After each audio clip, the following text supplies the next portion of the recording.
We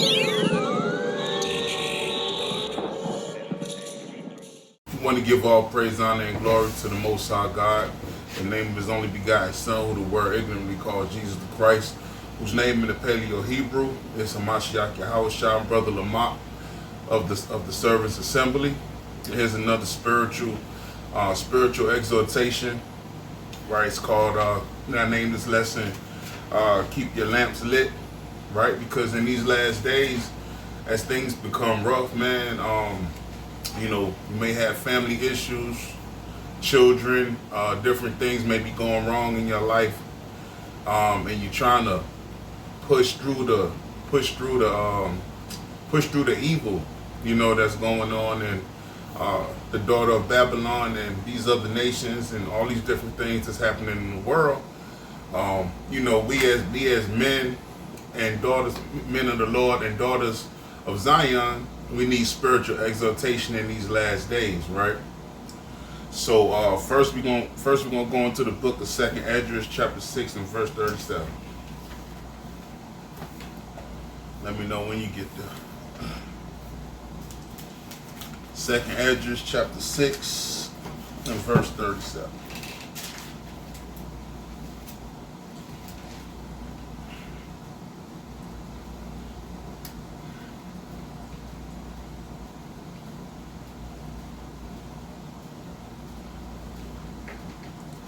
Make sure you mark it down, right? So this is the book of 2nd Esdras, chapter 6 and verse 37. For my spirit was greatly set on fire, and my soul was in distress, right? So when your soul is in distress, you have to make sure that your spirit is on fire, right? Your spirit try to make sure that your spirit is always on fire, man. If you're not doing anything but just reading a couple of chapters a day, if you're not calling and talking with brothers throughout the day, and kind of seeing where their spirit is, if it's a few precepts you can give them, or if another brother may have a precept to give you to get you through the day, right? So you want to make sure that when you're at work, you got 10 or 15 minute break, you stop, read you a couple of precepts. The so-called white man might take a little bit of that yoke off you throughout the day, or whenever you got a few spare moments, thank the Most High, pray to the Most High in these last days, right? So from there we're going to go into the book of Daniel, chapter 6 and verse 10.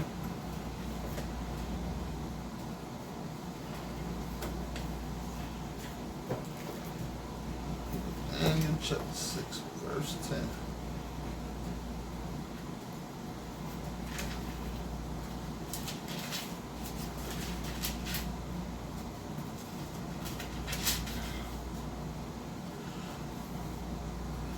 Everybody that's sick,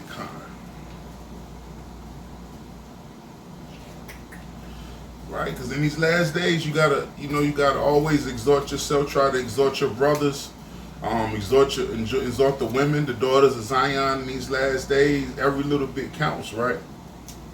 So we're gonna give you a few instances of a person exhorting themselves in these last days. A person boosting up their spirit, right? These are a few of the prophets, right? So we're going to start with the prophet Daniel. It's the book of Daniel, chapter 6 and verse 10. Now when Daniel knew that the writing was signed, he went into his house, and in his windows being open in his chamber toward Jerusalem, he kneeled upon his knees 3 times a day and prayed and gave thanks before his God Yahweh, as he did aforetime. Right? So that's another way to get your spirits up. Get down and set up a set schedule, where you can sit down and you can pray. You can, a quiet place in the house, maybe the closet, wherever, where you can have a deep meditation that you can get closer and closer to the Most High through the Spirit, right? Because in these days, this is the stuff that we need, right? So Daniel, the prophet Daniel, prayed 3 times a day, facing where? He's facing towards Jerusalem. Why? Because that's the Holy Land. That's where the mount is, the Most High's mount, which is called Zion. Right? So from there we're going to get And we're not going to move too fast, right? We're going to go to the book of Psalms, chapter 119, and verse 15.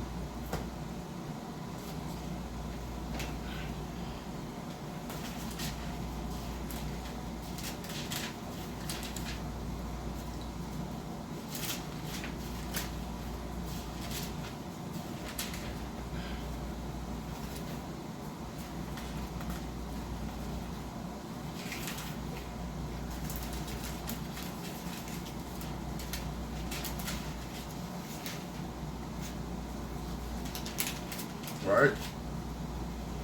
The book of Psalms, chapter 119.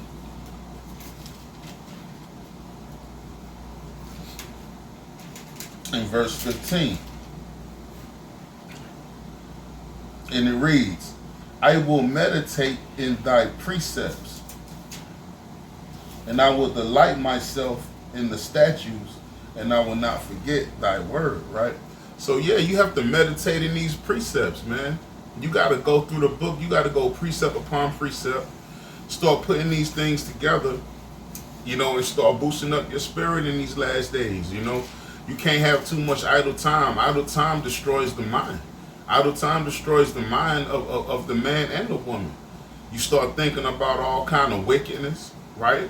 All these different things. We're born into wickedness. We're born into sin. We're born into so many things that we have to use these things for our advantage in order to keep ourselves in the right mode and in the right zone so that we could push forward and try to get the kingdom. Every day is a struggle. If it ain't family, if it ain't your woman, if it ain't your husband, if it ain't many different things that can force you to force your a few of the candlesticks to go out, right? That you gotta rekindle them. These feast days, the feast of Pentecost is upon us. These days are used to what? To re-energize, to recharge your spirit in these last days. That's what they're for. The Most High said, gather together, ye gather together, O nation undesired. Because he knew that we would need these times to gather together. Now we know some brothers, and sisters financially or, as far as transportation and everything, they're not able to get from place to place. You may have different things going on with your family, that you're not able to make it. But through the Spirit, we have to make sure that we gather together. And that we use these days to recharge through the Spirit. Right? So let's stay in Psalms 119 and get verse 69. Verse 69.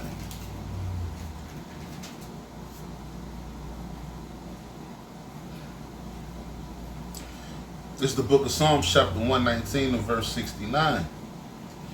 It says, the proud have forged a lie against me, but I will keep thy precepts with my whole heart. Now, what does the heart mean? The heart means the mind, right? So through thy precepts, I'm gonna keep the whole precepts with my mind. Now, who are the proud? These so-called white men, right? The so-called these other nations, they're proud. They compass us like dogs, right? And we know this. So what? They're gonna vex your spirit throughout the day.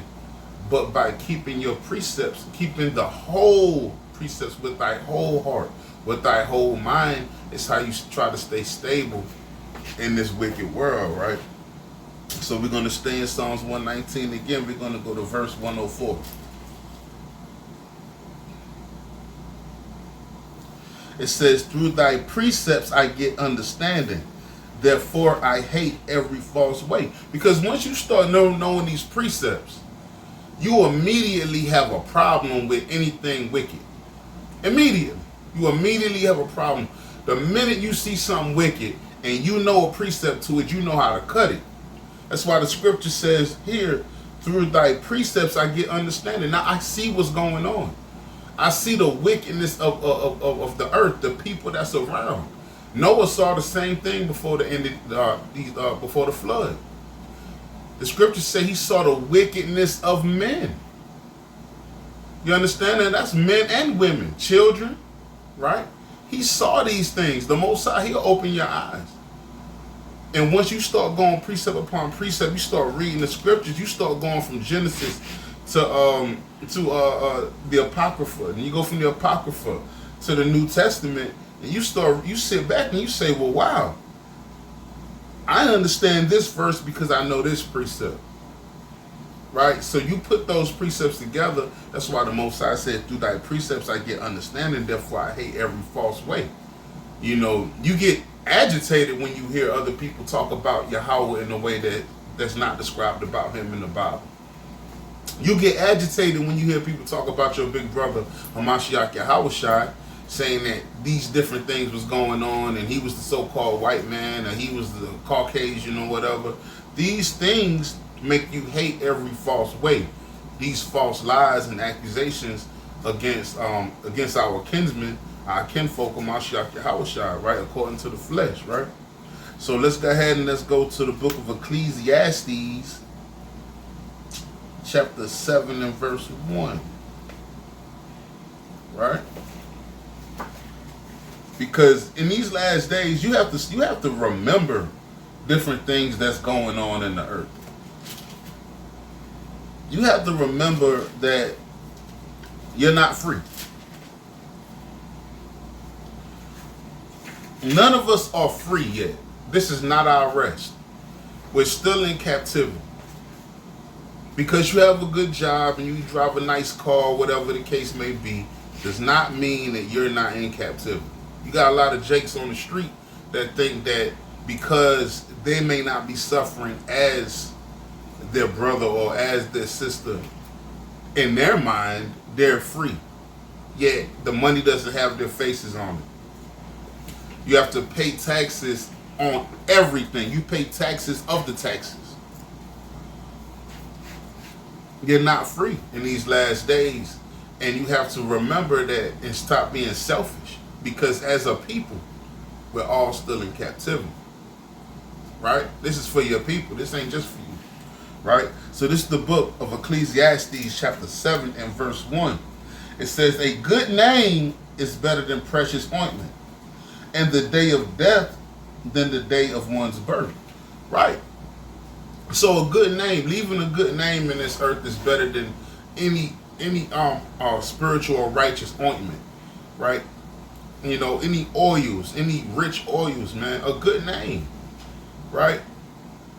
You're getting out, you're on the highways and hedges, you're putting forth your best effort.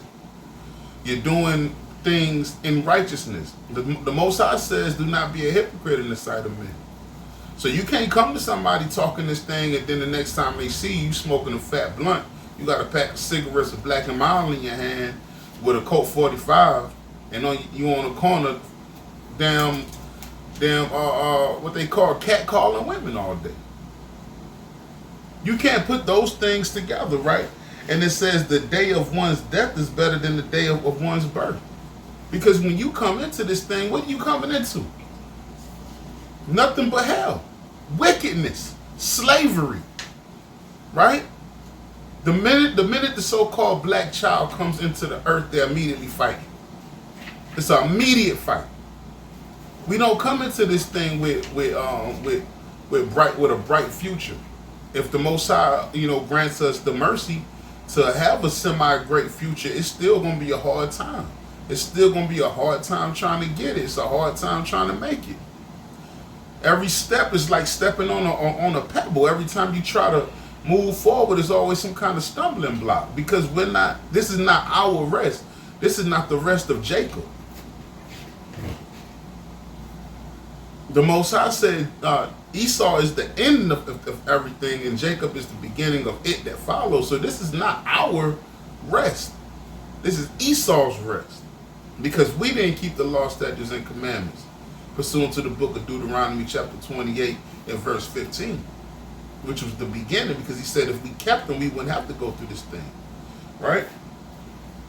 So, reading on verse 2, it says, it is better to go to the house of mourning than to go to the house of feasting. For that is the end of all men, and the living will lay it to his mind, right? So it is better to go to the house of mourning. than to the house of feasting. Every single day, you got a smile on your face. You're running around like everything is good.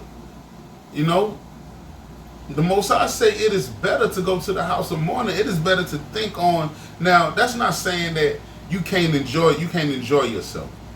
The Most High says, do not, or roughly paraphrasing, do not deny yourself of the good thing. And that precept will be up there after I get through with this thing, right? So don't deny yourself of the good thing. The Most High didn't say that. The Most High also speaks about still planting vineyards, right?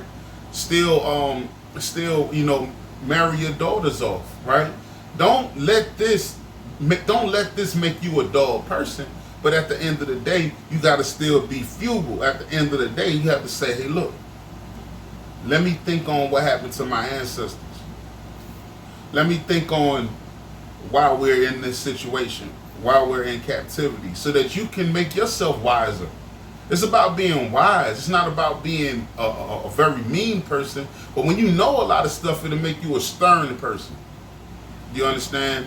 It'll make you a stern person. It'll make you an austere person like Hamashiach Yahushua was. Right? The scriptures even speak on when you have much wisdom, there's much grief that comes with that wisdom. It's a lot of grief. And it doesn't make you necessarily a mean person. You just kind of understand what's going on, and you really don't have the time for the foolishness. It has nothing to do with anything like that. So the Most High said it is better to go to the house of mourning. Because when you go to the house of mourning, in turn, you'll build wisdom, right? Right? It says, verse 3, it says, sorrow is better than laughter, for by the sadness of the countenance of the mind is made better, right? Because the sadder you are, the more you're gonna focus on what you're not doing right. What could you be doing wrong? What could you be doing wrong that's causing you to have these certain situations going on in your life, right? When you're sad, you think. When you happy, you just honky dory. You happy go lucky. You happy. You're not thinking about nothing at the time. But when you go to the house of sadness, it increases your antennas. You have a more keen mind.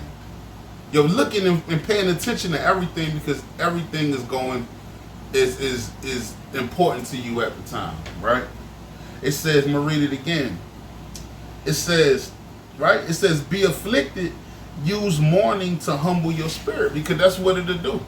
When you mourn, you ever see, you may have a person that died in your family. You may have been all over the place. You may have been the most wicked individual in the world. You may have been a whoremonger, female whoremonger, male whoremonger, whatever the case may be. But when somebody close to you passes and you begin to mourn, what does it do? It makes you humble. You'll humble yourself down for that funeral or for that instance. For that instance, you focused on everything, and you're focusing on what you're doing wrong in life because you just watched this life that was close to you leave the earth. The spirit of that body leave the earth and go back to the third heaven where it came from. Yahweh Bashem Yahweh Shai. Right? So that's why it says use your affliction, use the affliction to use your mourning in turn so it'll humble yourself. It says sorrow is better than laughter because through sadness it makes the mind grow. You become wiser. You know? The more you go through things, the wiser you're going to get. That's basically where that's going, right? Let's get verse 4. It says, the heart of the wise, so the mind of the wise is in the house of mourning. So if you're thinking about your affliction and different things that's going on, the Most High says that the wise, when you're a wise person, that's where you keep your heart at.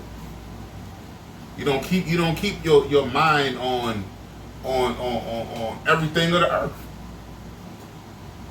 Remember, Solomon said that just about everything on this earth is vexation of the spirit. Right? Now, again, that's not saying don't enjoy yourself, but it's saying have a stable mind. You'll find a lot of brothers and sisters that's in this truth. Even though we're having a good time, we're still watching. Everything is what it is. Still, you know what I mean? And we can automatically we can snap back and get right back into that mode. So we're not what's the word I'm looking for, Israel? We're not naive of what's going on, right? You got, Jake naive. Jake just think everything is just, he just out having a good time and he dancing, all of boom, boom, boom, boom, and then he shot up because he's naive, right? When you come into this thing and you go to the house of mourning and you really realize who you are as the so-called Black, Hispanic, Native American, Seminole, Indian, these things will in turn make you wiser when you go into the house of mourning, so to speak, right? So let me read this. It says, the mind of the wise is in the house of mirth. In the house of mourning, right? It says verse. Let me finish verse 4. It says, the mind of the wise is in the house of mourning, but the heart of the fool is in the house of mirth. Just like I just said, when you out here jumping around like crisscross all day long and you're not focusing, man, you become a fool, man. You're not standing on nothing. You don't know the commandments. You don't study. You're not doing anything that's gonna keep you grounded. The wise person is a grounded person, right? So you can't constantly be in the house of mirth, right? So let's go to let's go to the book of Isaiah 24 and verse 7, man. Because what is the house of mirth? What is he talk? What is Solomon talking about? Let's get some proof on that, Israel.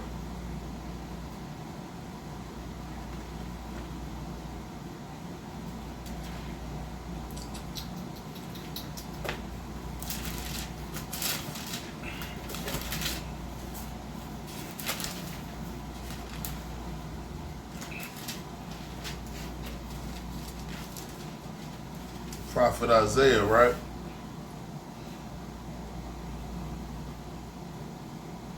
It's the book of Isaiah, chapter 24 and verse 7. It says, the new wine mourneth, the vine languisheth, all the merry-hearted do sigh. Verse 8. It says, the mirth of tabrets ceaseth, the noise of them that rejoice ended, and the joy of the harp ceaseth. They shall not drink wine with a song. Strong drink shall be bitter to them that drink it. Right. So this is going into the end of this thing. Jacob's trouble and everything else, man. In that day, the person that used to sing and all the songs you used to hear and all those different things, the mind of all the good strong wine. All of that stuff is going to taste nasty in that day. It says the new wine mourning. You just got through fermenting this wine and all this new wine. It's going to mourn it. It says the merry-hearted are going to sigh in that day. It says the mirth of the tabrets, which I believe those are your tambourines, right? It says the mirth of the tabrets ceaseth, the noise of them that rejoice ended, and the joy of the harp ceased. So all these different things that you enjoying, all this mirth, and you going to the video, you trying to go see Cardi B, you trying to go see Rick Ross car show, you doing all these different things. In that day, all that mirth is gonna go. You're not gonna be able to do that thing. You ain't gonna be able to hit the gas station and go ride and go do whatever you want to do and trick off and be a beast in the earth. You're not going to be able to do that, right? So that's why the scripture says better to go to the house of mourning than the house of mirth, right? Keep reading. We'll start back at verse 9. It says, they shall not drink wine with a song. Strong drink shall be bitter to them that drink it. The city of confusion is broken down. Now, what's the city of confusion? That's the United States of America. It says every house is shut up that do man come in, that no man may come in. Right? You're not going to be able to just go inside.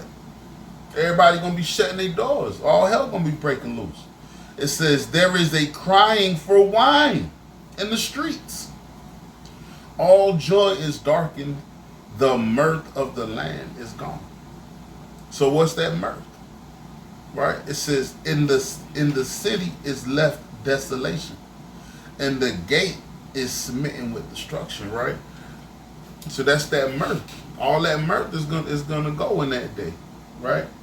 So let's jump from there. Let's get to the book of Luke, chapter 12 and verse 35. Right? Luke chapter 12 and verse 35.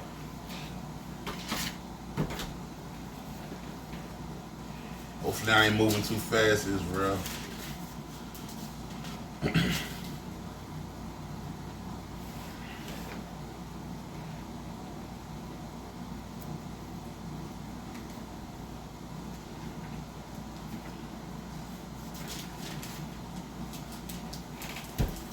Right, so we got to stay prepared in these last days, man. The Most High is expecting us to be prepared, right? The Most High is expecting us to be able to, be able to keep these feast days and learn from them and use them for when we pilgrims on the earth, Lord willing, right? And the Most High is protecting us, man. We're going to need these tabernacles and different things that we doing, these fasting and stuff like that, because you may not be able to eat for 5 or 6 days, 7, 8 days. It just depends.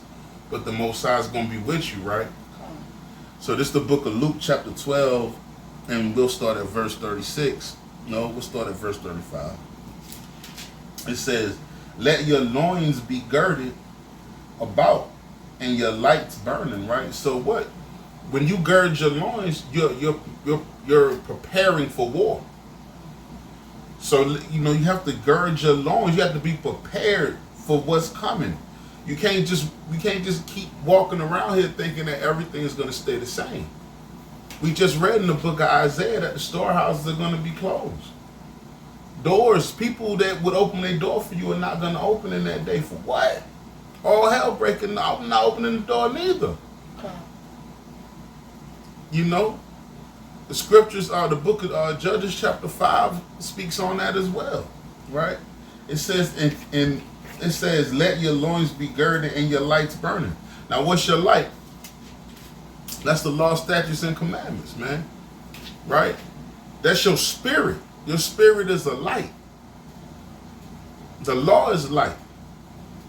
You have to keep your spirit burning in these last days, right? It says, verse 36, it says, and ye yourselves like unto men that wait for the Lord, when he will return from the wedding, that when he cometh and knocketh, they may open unto him immediately, right?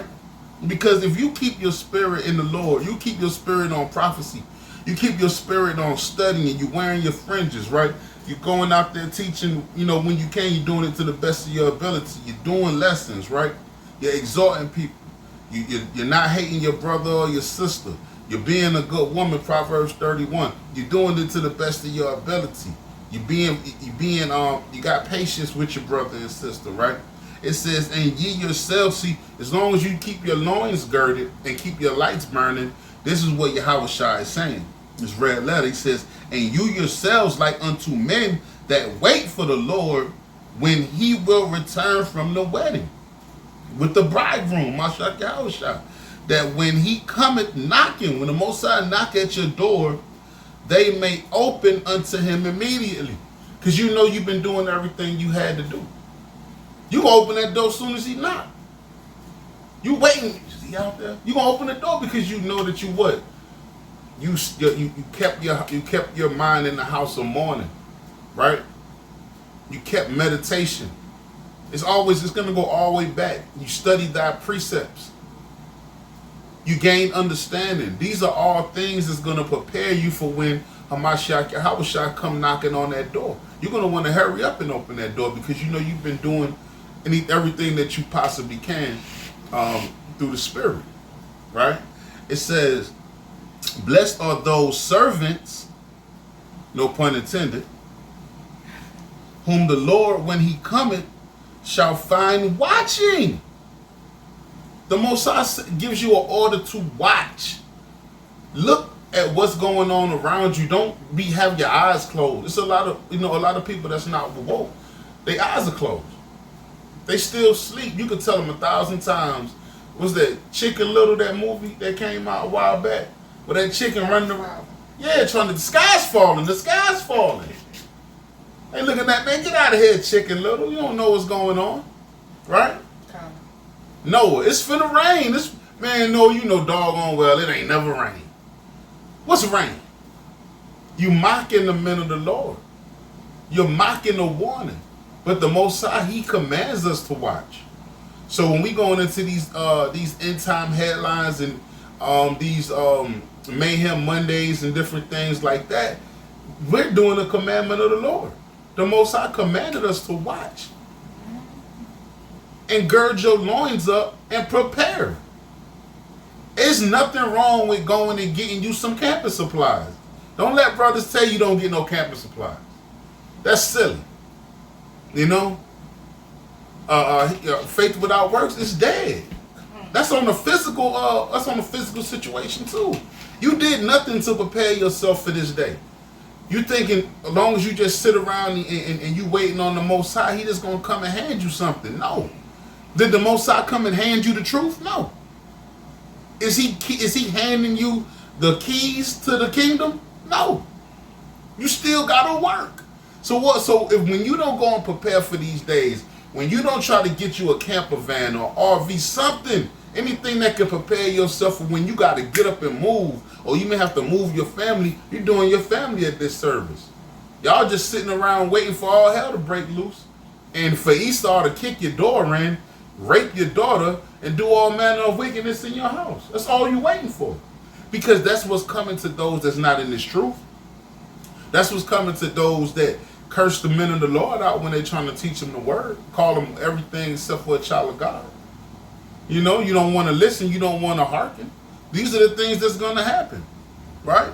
It says, verse 36, it says, 38, it says, and if he shall come in the second watch, or come in the third watch, and find them so,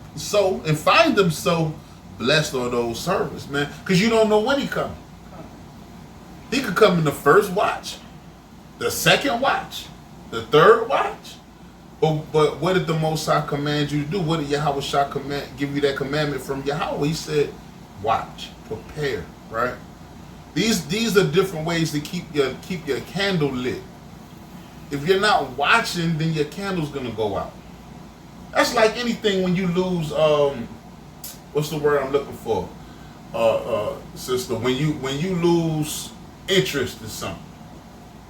Is you gonna want to do something after you lose interest in it? You see what I'm saying? So that's the same thing in this truth. That's keeping your candle lit. If you stay in the book, you're gonna continue to become interested in it. You're gonna be like, wow, I didn't know that was in there. Oh wow, I didn't know this. And you're gonna continue to keep that candle lit. Without being so excessive, Israel. So we're gonna go back. We're gonna go to let's get James chapter 2 and verse 18. This is exactly what I just went into.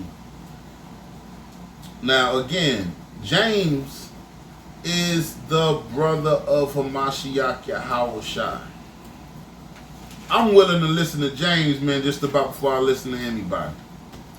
Because James was in a room with Yahushua day in and day out, eating dinner and lunch and everything else.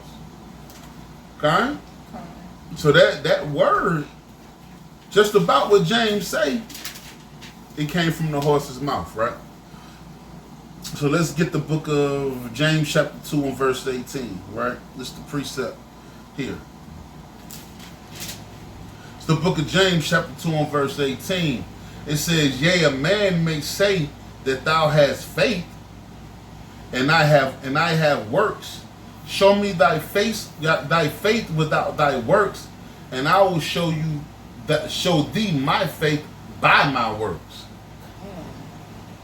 So you can't sit up and talking about, man, don't prepare, don't gird your loins up, don't let your light shine, just wait for the Most High, don't purchase no water, don't purchase no rice and beans, where you may, you know what I'm saying, need something to eat, man. What did the mighty brother of Yahushua James say? He said, yea, a man may say that he has faith, and I have works. So man, anybody can say that. Man, I got faith and I got works, right? He says, show me thy faith without thy works, and I will show you my faith by my works. You got to do something. You can't think something is going to come to you. It ain't came to you yet. So what makes you think it's going to come to you now? Right? And you know, brothers, hey man, write these precepts down, man. And come back to this lesson, because you're going to need it in this last day, man. Right? So we're going to jump back. We're going to go to the book of 2 Kings, verse 2 Kings 20 and 16, Baba Kashah.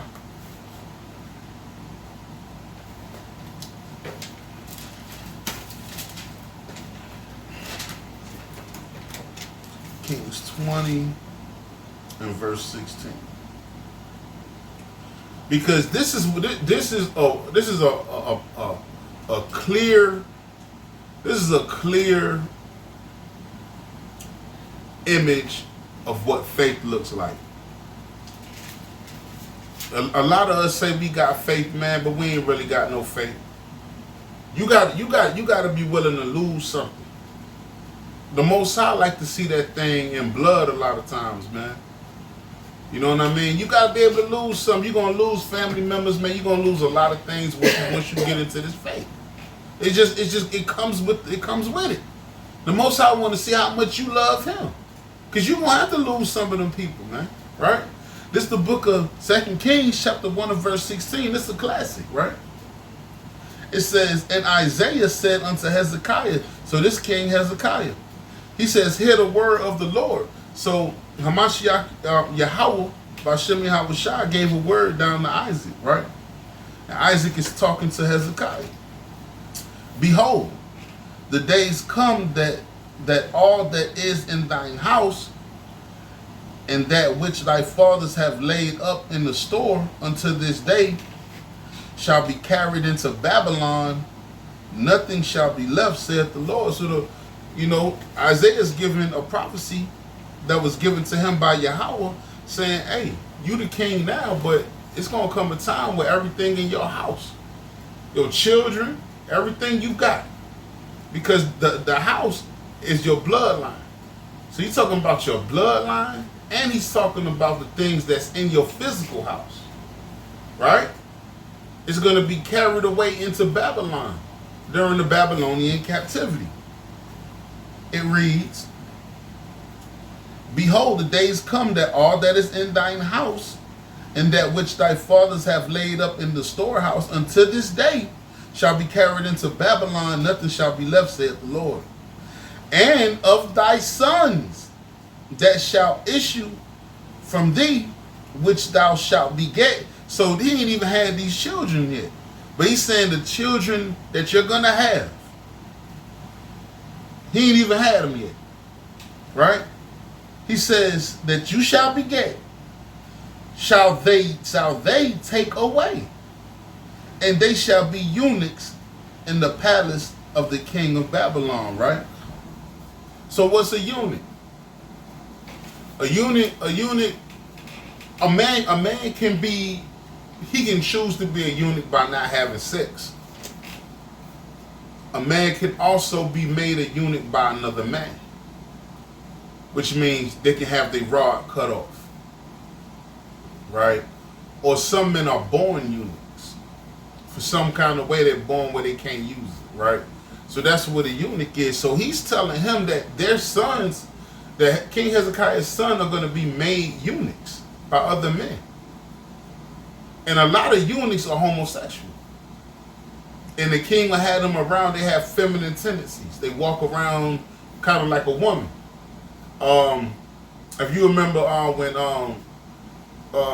the Israelite Benjamite Esther, which was queen of Persia, when she married the Persian king, if you watch any of the movies, you'll see that she had a eunuch with her. And that eunuch made sure she was taken care of, and put the good smelling perfume on for the king and all these different things, and made sure she washed and all those different things that was prepared to meet the king. And they have a feminine essence about them, right? They don't mind them being around the women because they can't have sex with them. Okay? All right. So it says, so he's basically giving King Hezekiah a doomsday prophecy right now. He says, then said Hezekiah unto Isaiah, good is the word of the Lord, which thou hast spoken.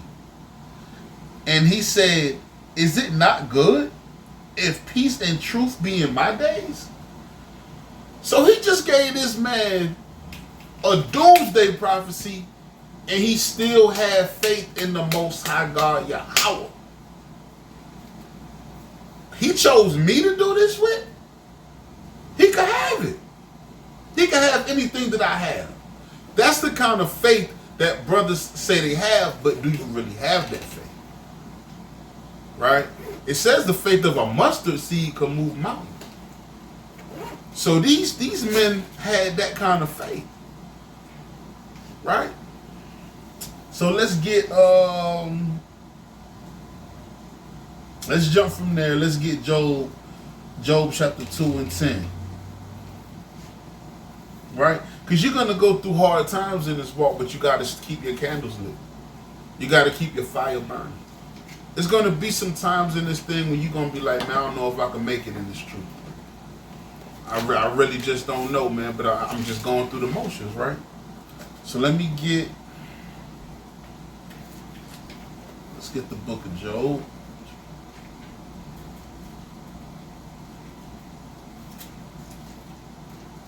Chapter 2.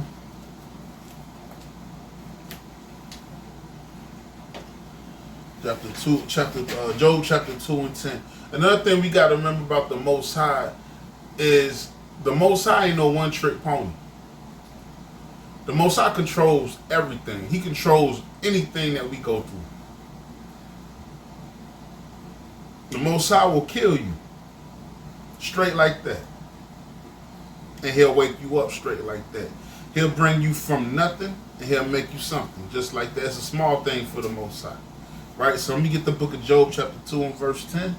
Everybody got to say calm. Right? This is the book of Job chapter 2 and verse 10. But he said unto her, thou speakest as one of the foolish women. Right? Speaketh what? What shall we receive good at the hand of God? And shall we not receive evil? And all this did not Job sin with his lips? Right? Because Job's wife told him, hey, look, man, forget the Lord, man.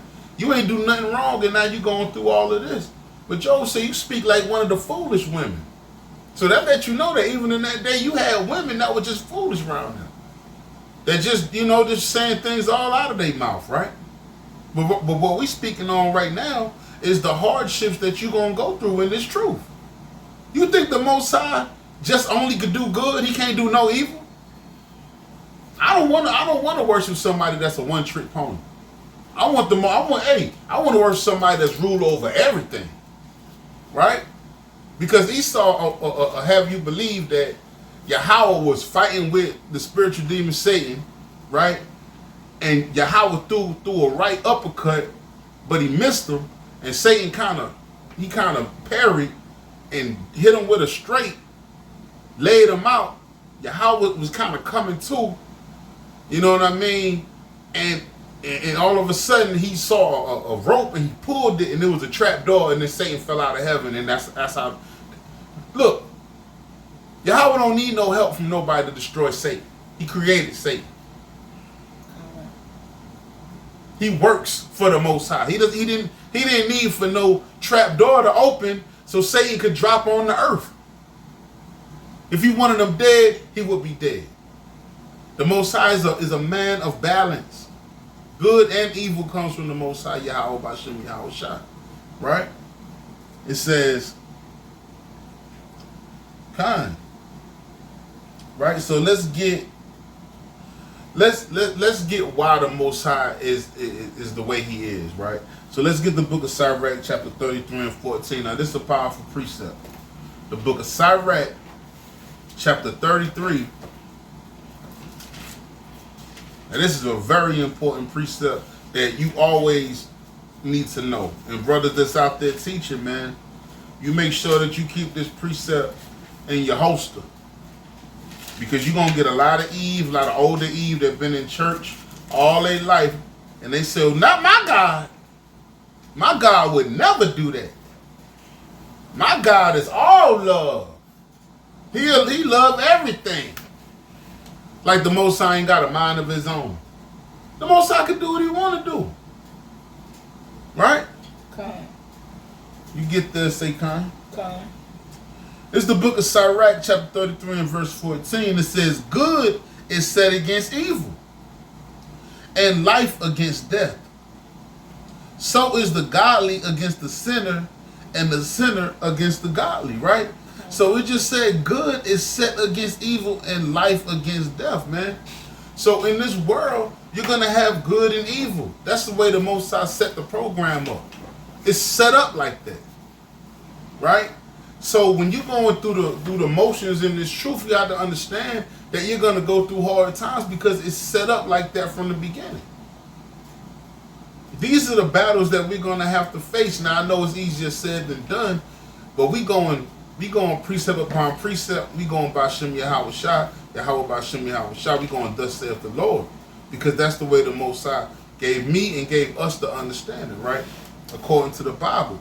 Verse 14, I'll start in the middle. It says, so is the godly against the sinner, and the sinner against the godly. So when you start keeping these commandments, you become godly to these people. And these people are sinners. They don't want to keep the commandments. So it's going to be a constant balance. It's going to be a constant clashing, just like Esau and Jacob.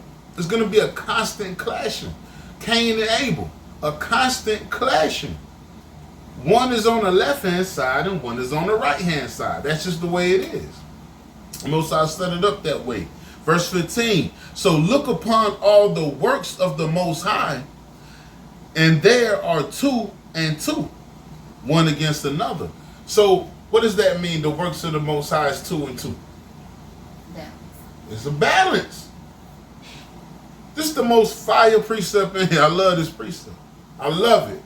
The works of the Most High are 2 and 2. One for me, one for you. You get what you deserve. You're evil, you're good. It ain't no in between. These are 2 and 2. You know? You're doing good one day, you're doing bad the other day. That's how the Most High works. But where's your faith? You got to make sure your faith is in place. And these are different things. You have to keep your candles lit. You gotta do certain things to stay in the moment and stay in this fight, man. Because it's a hard fight, but you gotta stay in this fight. No different. You go to the boxing ring. You gotta train to be able to maintain in that fight. The fight may be 12 rounds. You gotta train for 15, so that you know you got 12 under your belt. So now you know that other 3. Hey, if I wanted to, I could do that. But I ain't got to, because it's only a 12-round fight. Again, when you go back to it, what did Ecclesiastes, Salakia, what did Solomon say? You know, what did Yahweh Shai say? That was red letter in the book of Luke. He said, gird your loins up. You got to gird, that means be prepared. Get prepared, right? Before we went to war, we used to wear something called trousers, or Salakia, breeches. Right? And the breeches was loose. When you gird them up in the middle, they tied them up, that means they was ready for war. Time to go fight. You know what I mean? So that's what it's about. Gird your loins up, man, in these last days, man, because this ain't our rest. This is not our rest. Now let's get that precept on the Most High's works is 2 and 2. Let's get Proverbs chapter 11 and verse 1. The Most High's works is 2 and 2, Israel. Oh, that ain't my God.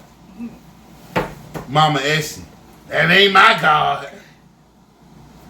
With that big ugly hat on, man. Ready to kiss you out. Ready to cuss you out over her God. Nah, that ain't my God. But the scriptures say that the Most High's works are 2 and 2.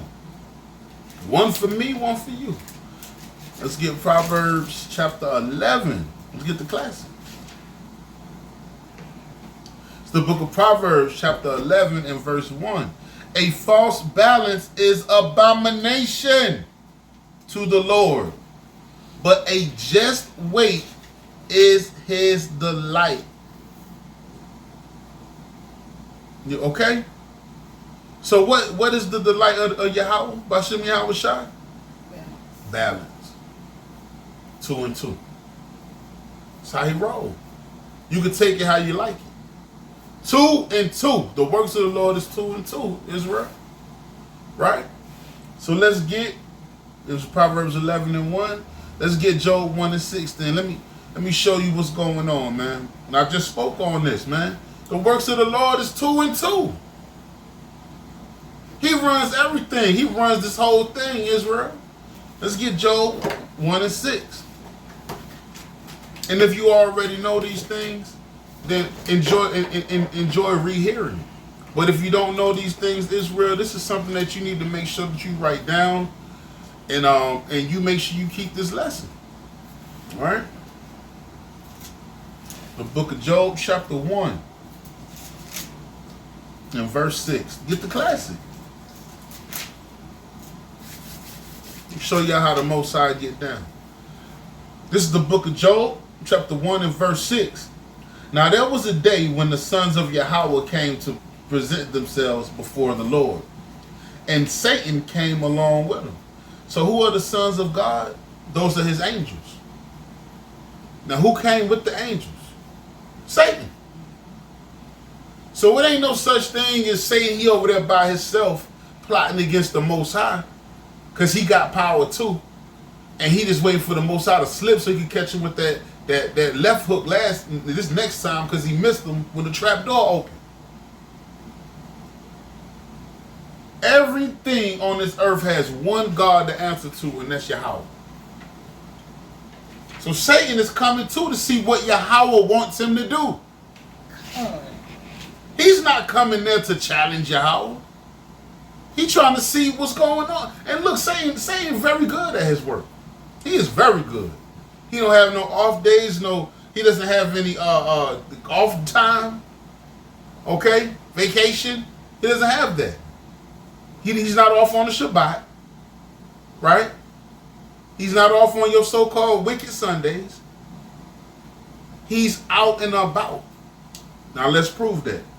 The book of Job, chapter 1 and 6. Now there was a day when the sons of Yahweh came to present themselves before the Lord, and Satan came also among them. And the Lord said unto Satan, whence comest thou? So the Lord like, man, where you come from, man? Where you been at?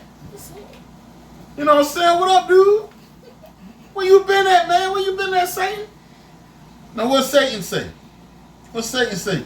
He said, then Satan answered the Lord and said, from going to and fro in the earth, and from walking up and down in it. Because that's his job. His job is to go to and fro, left and right, compass the earth, east, west, north, south, whatever latitude. Right? Whatever hemisphere, southern, northern, whatever you want to call it, believe in the globe, which is off, but hey, that's your thoughts, right? So at the end of the day, the Most High controls Satan and the angels. The Most High got angels for everything on the earth.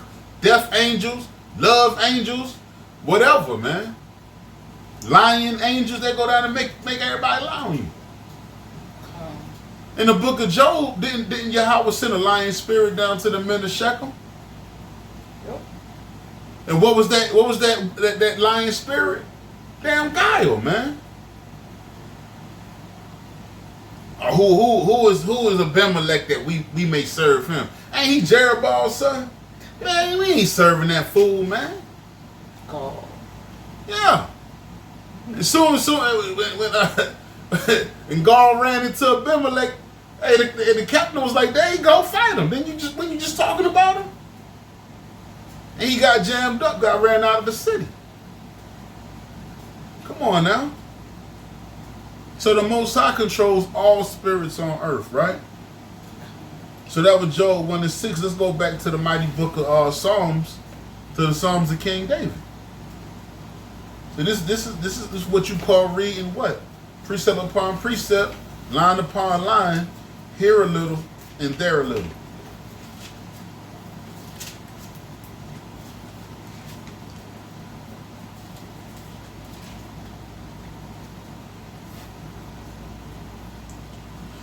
It's the book of Psalms, chapter 68, and I'll start at verse 20. It says, "He that is our God is the God of salvation, and unto God the Lord belong the issues from death." So death comes from the Most High as well. Any kind of issue, any kind of sickness or death, anything that you died from, the Most High know about it. Satan don't know about it before the Lord know about it. Stop thinking Satan got some kind of power. Say only power God is power Satan got is the power that you give him. If you're a wicked Negro and you like to lay up with all kind of women, the Most High, he's gonna put what? Satan, he's gonna use Satan to get you something that Ajax don't wipe off. You're a wicked Negro. If you're a wicked Eve and you like tricking men out of their money and jamming them up and going in their wallet while they sleep, the Most High will send Satan to make that man wake up in the middle of the night while you got your nasty fingers digging in his wallet, and make him cut your damn throat off, man. You know, this is uncut, man. This is the truth. So the only power Satan has is what you already got a problem with anyway. It's stuff that you deal with anyway. He uses it, and a lot of times that greed or whatever your issue is will cause your death. You got a need for speed, the Most High will send Satan down there to make that damn bike turn over, since you got a need for speed.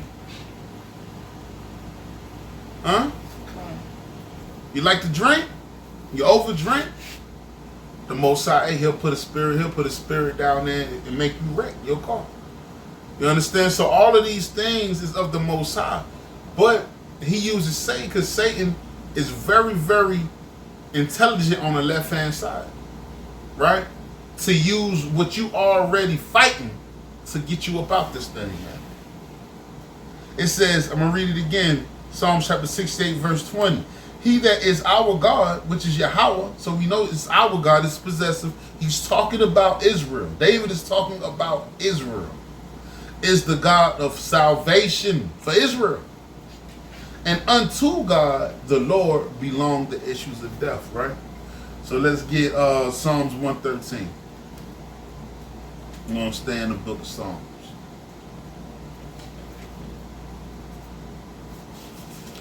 And I ain't in no big rush either, Israel, so just hang with me for the long haul.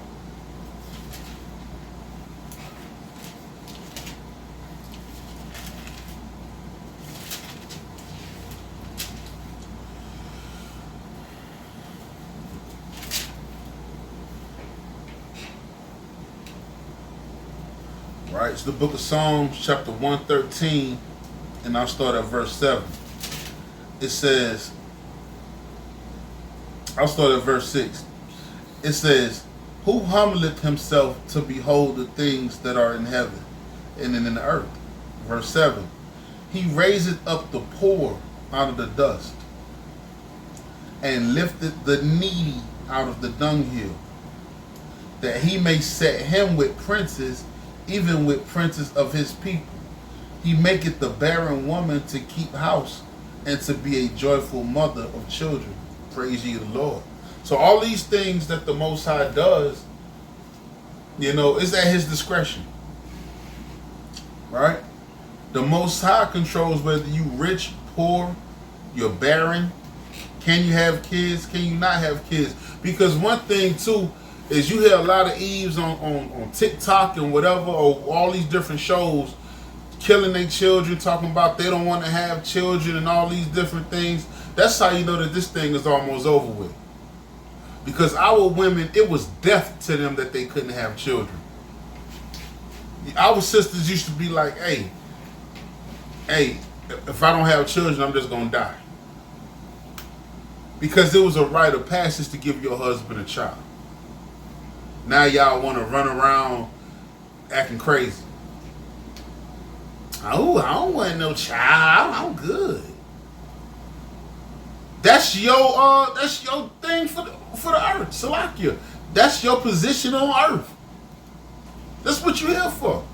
That's why the Most High gives you these different things. He gives you those insides to be able to bear those hips and all them different things that you like to show off to Jake at the damn strip club.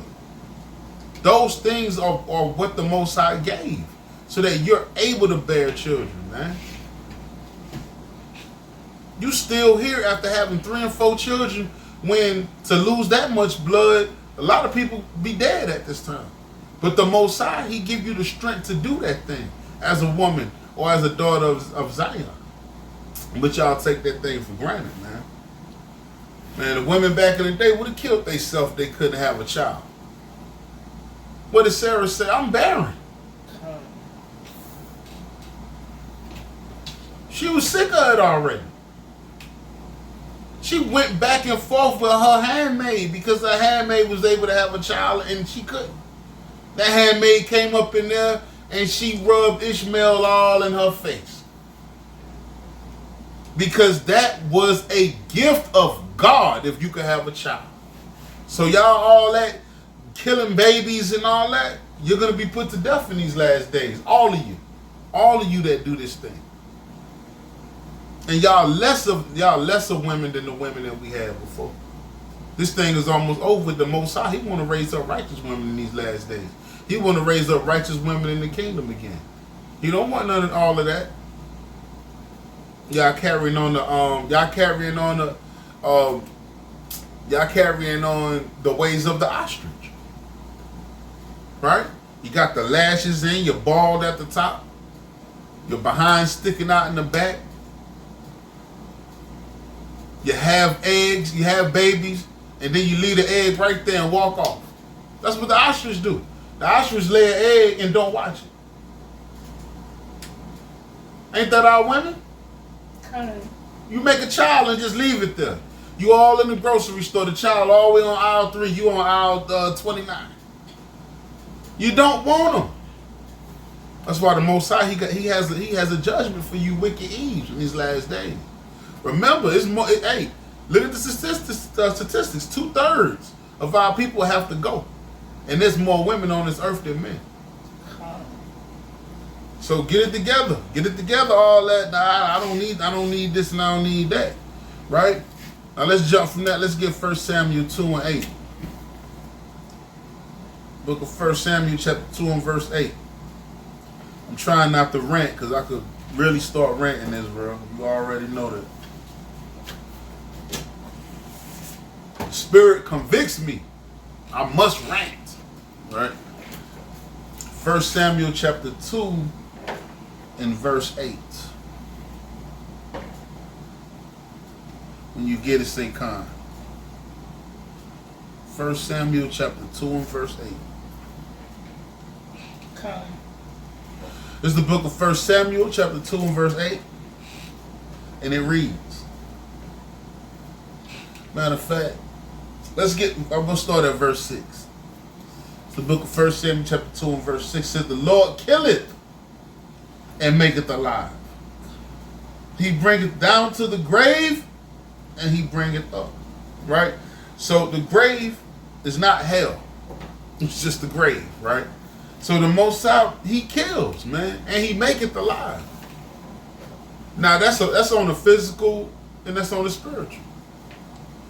The Most High, he brings forth life in the physical, but he will also kill you at the same time. Not Satan. Right? Now on the spiritual forefront, he'll give you the spirit. He'll give you this truth. He'll wake you up. Right? He'll put the spirit in you to go out and teach and do the work of the Lord. But then he'll kill you too. He'll take it right away from you and kill that same spirit that he gave you, which is the Holy Spirit, the spirit of separateness. Right? Okay. So he can kill you on the physical and the spiritual. What did the scriptures say? Don't fear the man that can kill your physical. Fear the man that can kill your physical and your spiritual. And that come from the Father Yahweh B'Shem Yahweh Shai, man. Right? It says, verse 7, it says, the Lord maketh poor and maketh rich. He bringeth low and he lifteth up. Verse 8, he raiseth up the poor out of the dust and lift up the beggar from the dunghill. Now what is dung? That's turds, man. That's waste. He'll bring you up from the ish. The scripture just said in the book of Salakia, Psalms 113 and verse 7, that he'll bring you up from the dunghill and he'll set you among princes and kings. Hey look, all this is an easy thing for the Most High. It's not hard. It's an easy thing to do, man. Let me keep reading. It says, to set them among princes and make them inherit the throne of Yahweh. Right? So what does she mean by that? A lot of us brothers came from the dunghill, man. A lot of us brothers was homeless on the street. Hell, criminals, rug rats, whatever, man. Scum buckets, wicked as hell, whoremongers. Same thing for you women, the same thing. All those things, same thing. What did the Most High do? What did he do? Because the book of Salakia, I believe it's 2 Peter 2 and 3, the 1 Peter 2 and 3, it says that we are a nation of kings and priests. Right? Now what does it say here?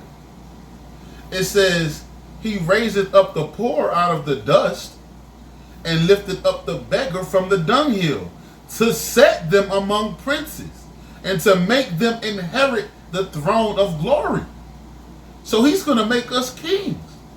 For the pillars of the earth are the Lord's. All of this belongs to the Most High.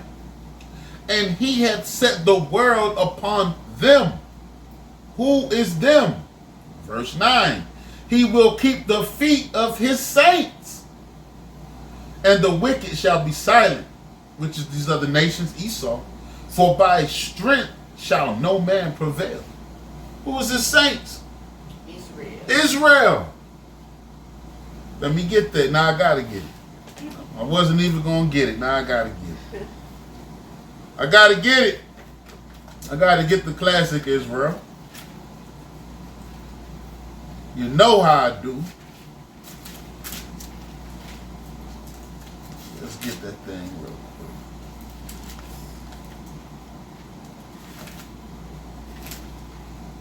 quick. Bear with me.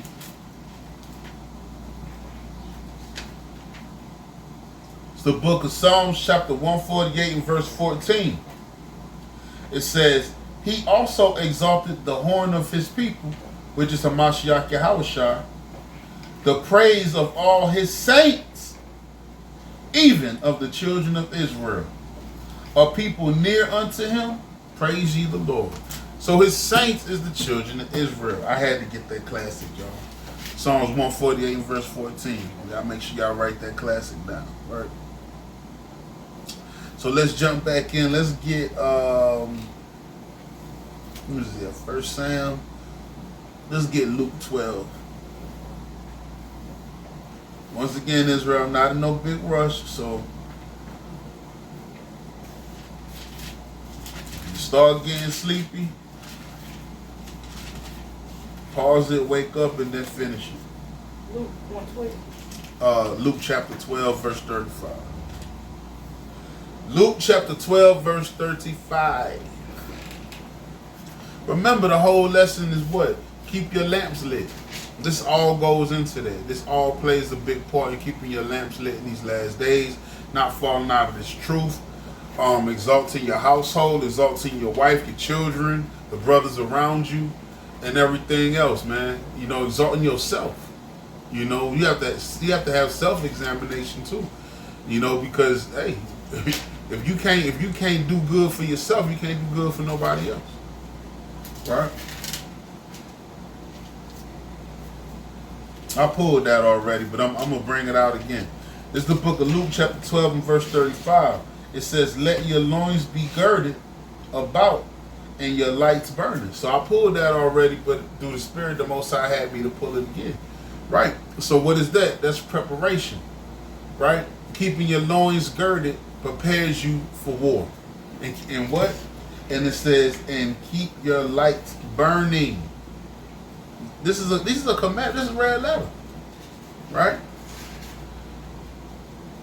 So let's go to Psalms chapter 62.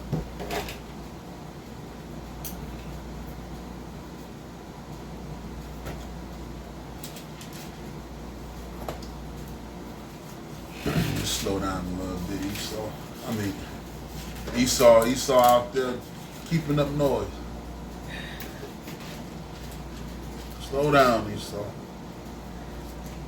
All right. Told you, man, I'm like Job. I live around dragons. That's crazy, man. But the Most High puts you where He wants you at. It's the book of Psalms, chapter 62 and verse 10. "Trust not in oppression, and become not vain in robbery. If riches increase, set not your heart upon them." Right? So yeah, don't trust so much in your money, and you know, and because the same money you chase is the same thing the same thing that's oppressing you. Right? It's being issued to you by the so-called white man. Right? So don't put your heart so much on things of the earth, man. Put your mind towards the kingdom. That's one of the main things in keeping your candle lit. A lot of times, once we start focusing on things of the earth, the money, exalting ourselves to be looked at as kings and princes to people of the world, that in turn takes you away from the direction that you headed, which is where you was headed, which was to the kingdom. You know, you're not coming to camp because you want to work extra hours or whatever the case may be. Look, that ain't gonna get it. You don't gather your career, or gather your career around, well, gather God around your career. You gather your career around your house. You understand? Now, if you can't help it and there's nothing you can do at this time, then the Most High got mercy. But at the end of the day, you don't know how much mercy you do have. So that should be something that you constantly working with your boss. Like, look, is there something else I can do? Can I work an extra 2 or 3 hours throughout the week to make up that day? Or whatever the case may be. Now, if you can't, then that's a whole nother situation, right? And brothers ain't going to put that kind of pressure on you. But at the end of the day, once you start depending and you start depending on your oppressor, you start depending on the things of the earth. That's what takes you away, or takes the spirit to keep these commandments, right, and to stay in this truth. It just does that, I'll read it again. It says, "The righteous shall be glad in the Lord, and shall trust in Him." So how do you trust in Him? By keeping His commandments, by keeping His feast days. Because in your mind, you thinking, look, if I do what the Lord said, then things would go right with me. Pursuant to the book of Deuteronomy, chapter the 10th chapter. Right? It says, "And shall trust in Him, and all the upright in his heart in his mind shall glory. Right? You got that? So let's get the book of Haggai, chapter 1 and verse 5.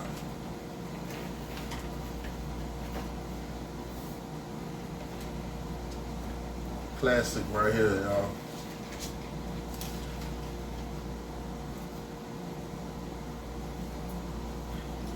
Book of Haggai, chapter 1 and verse 5, right? Because we got to stay on the path, man. You know what I mean? That's really what this lesson really is going into. Staying on the path of righteousness. Keeping your candles lit. Keeping your fire burning. Being that lion, that fiery lion of Judah, right? Being that ravenous pack of wolves of the tribe of Benjamin, right? Being that hard-nosed, hard-headed rhino, right? Right? And being that strong donkey of the tribe of Issachar, and whatever your respective tribe is, right? Being the essence of it, man. It's what it's all about. We in this thing for the long haul, Israel. We got to continue to stay focused, man. Right? It's the book of Haggai, chapter 1 and verse 5. It says, "Now, therefore, thus saith the Lord of armies, consider your ways." Now do what? Consider your ways, right? So reflect on yourself and see if the way you've been going, is it leading me to the kingdom? Or is it leading me further away from the kingdom? Right? Because I can be honest. Sometimes I look on my YouTube, I can't find no videos. Because I've been watching everything else. So in these times, you have to consider your ways. You have to say, well, hold up. Why is my algorithm looking like this? Because normally, when I click on my YouTube, it's 1,000 different videos, camps, breakdowns, or whatever the case may be, as an exhortation of my brothers and the servants, whatever the case may be, when they take their little time to do an exhortation video, these are things that's normally there. But hey, what happens? When you start watching so much things that's not in this truth, you risk and you run the risk of losing your spirit and falling out of this truth. Because let me tell you, the things of the world is easy to attain. It's easy. It's easy to be wicked. But we are running for that incorruptible crown. Not something like gold or paper that the moth or the flames could burn or destroy. The thing that we're headed to is indestructible. This crown can't be destroyed by the moths and the fire and the flame and man and flooding. Right? So we have to make sure that we doing what? We're considering our ways. Because check this out, verse 6. Because it says, ye have sown much and bring in little. It says, ye eat, but ye have yet, but you don't have enough. Ye drink, but you are not filled with drink. Your clothes, it says, ye clothe yourself, but there is none warm. And he that earneth wages to put into a bag with holes. Right? So you got to consider because you're wasting your time anyway. So you want to consider your ways, and you want to bend your mind towards the Lord and not on putting your money in a bag of holes. What's that bag of holes? That's taxing. Child support, whatever your issue is, that's where your money is going. To a wicked Eve or anybody else. Con? All right. So let's get we're going to start winding down, Israel. Let's get Revelation chapter 14 and verse 4.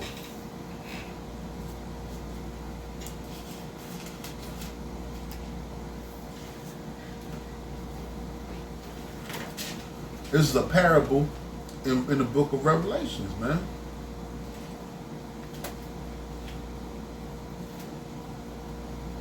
Yeah, Israel, you putting your money into a bag with holes, man. Your mind focused on how much money and what you can earn in this world. Now, is that saying that you can't enjoy yourself and have nice things? Then the Most High said, don't deny yourself of the good thing. But when that's on the only thing on your mind, you're not studying. You're watching some Negro or some Edomite trying to tell you how to better your life and investment opportunities and all that. Where's your time for the Most High? You barely can walk and chew bubble gum at the same damn time, but now you want to invest over here, but then you want to read the scriptures over. You don't even know what's going on. Right? This is the book of Revelation chapter 14, and I'll start at verse 4. It says, "These are they which were not defiled with women, for they are virgins." Now, in this context, the virgins mean those that were rooted in the law, statutes, and commandments. So those are the virgins, right? Verse 4, I'll start again. "These are they which were not defiled with women." Now the women is these. What's the best way to put it? The ways of the earth, the doctrines of the earth, right? The new wine, the wickedness of the earth. These are the ones that were not defiled by the ways of the world, right? And was rooted in keeping the law, statutes, and commandments, because that's what you want to be in this last day. You want to be found rooted, right? Rooted in keeping these law, statutes, and commandments. Rooted in keeping this truth, right? Knowing what the love of the Lord is, pursuant to the book of 1 John chapter 5 and verse 3. Or in the book of Ecclesiastes chapter 12 and verse 13, which tells you what you need to be doing in these last days, regardless of everything else.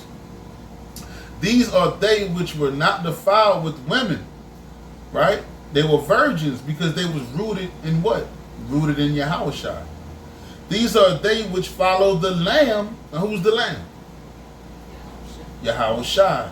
"Whithersoever he goeth." These were redeemed from among men. So what does it mean to be redeemed? To be redeemed means to be purchased, right? So these are these were the ones that was rooted in Yahushua, was purchased from among men, being the first fruits unto Yahweh and to the Lamb. So who is the first fruits? That's your elect, your 144,000, right? The 1/3, right? The ones that was keeping the law, statutes, and commandments. They was rooted in Hamashiach Yahushua, right? Those are the ones that's going to be redeemed. They're going to be purchased back, because we were sold into slavery, right? But Yahweh is going to redeem us back. He's going to purchase us back. Okay? So what does the Most High require? What is he saying? What is he saying by saying all of this? He's saying that he wants to find you keeping the law, statutes, and commandments when he returns. Keeping your candles lit. It's all going to always go back to keeping your candles lit. That's all it is, right? Now let's get these last couple of precepts. Let's get Colossians chapter 4 and verse 1. Get the book of Colossians chapter 4 and verse 1.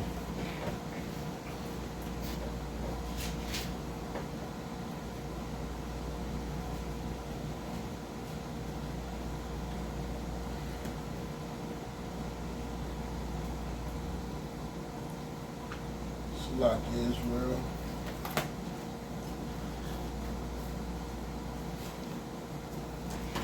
Sometimes I gotta ask myself, do I know where the precept is sometimes? All right.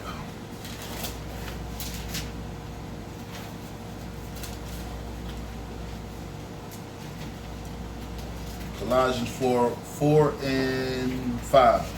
4 and 1. We'll start at 1. Everybody got to say "Con." So this is the book of Colossians chapter 4 and verse 1. It reads, "Masters, give unto your servants," no pun intended, that which is just and equal," right? "Knowing that ye also have a master in heaven," right? So yeah, so the people that's that you're teaching, or your wife, your children, right?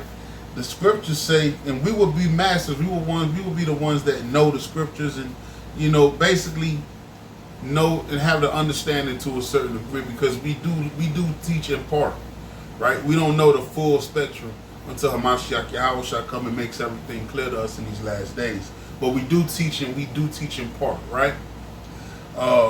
Masters, give unto your servants that which is just. So give them, just means good and equal, knowing that ye also have a master in heaven. So that's how you walk. You treat your church. You treat the people of your church the same way you would want who? Yahweh to treat you, right? Continue in prayer. What? Continue in prayer and watch in the same with thanksgiving, right? So that's how you keep your candles lit. Stay constant in prayer, man. Continue in prayer, right? It says, verse 3, with all praying also for us, that Yahweh will open up unto us a door of utterance to speak the mystery of Yahushua, for which I am also in bonds. Because Paul, he's saying, look, I'm in bonds to Yahushua the same as y'all. Right? Verse 4, that I may make it manifest and I ought to speak. Verse 5, walk in wisdom toward them that are without, redeeming the time. So that's what we got to do, Israel, in these last days, man. We have to walk in wisdom to those that's without. You know, to those that don't know this truth, that don't understand how to keep the commandments right. You know, we got to get out here on the highways and hedges. We have to be patient, man, too, with a lot of our family too, right? Even though we know what's going on, we got to be patient to a certain degree, to a certain fault, right? You know, you can't, you can't walk past the homeless all the time, man. You know, you gotta give them that wisdom. If you know it, you know, that's like how the scriptures speak about putting your light under the bed. You the only person that can see it. Can't nobody else see that light, right? Dressing in your modest apparel, wearing your fringes, right? Put your oils, all these different things, talking, walking in righteousness, speaking to people, and you know, having a sense of having a sense of rulership when you speak to people. People will respect you more, right? So it says, walk in wisdom toward them that are without, redeeming the time. And watch. You have to redeem the time every day. Like, man, all this is going on. We must be at this part in the Bible. Or it seems like we getting close to this part. Or we may be going to this part, this prophecy. Right? So you're redeeming the time every day. And all the time that the Most High give you, using that time wisely to study, to stay focused so that you can make your election sure. That's what it's all about. It's all about, it ain't about what you could do now, it's about striving. You're supposed to strive in these last days. Verse 6, it says, let your speech be always with grace, seasoned with salt, that ye may know how ye ought to answer every man, right? Kind. So with that, we're gonna give all praise, honor, and glory to the Most High God, in the name of His only begotten Son, who the Word ignorantly called Jesus the Christ. I'm Brother Lamak of the Servants Assembly, right? And if you learn anything from this lesson, I've done my job. A little short-handed this Shabbat, with my brother Gabar. He'll be back with me shortly, right? And yeah, keep your candles lit. You know, don't let the wiles of the world stop you from achieving the goal. You know that we all are aiming for, man, and that's to be elected, to be beamed up in these last days, man. And look, we're gonna be looked at as a fool to the world for Yahweh's sake, you know. And always remember, Yahweh said, if they persecuted me, then they gonna definitely. If they persecuted you, just know that they persecuted me first, right? So once again, with that, we're gonna give all praise, honor, and glory to the Most High God, Yahweh, Ba'Hashem Mashiach Yahweh Shai, right? I am Brother Lamak of the Servants Assembly, Alabama. I'm going to say Shalom.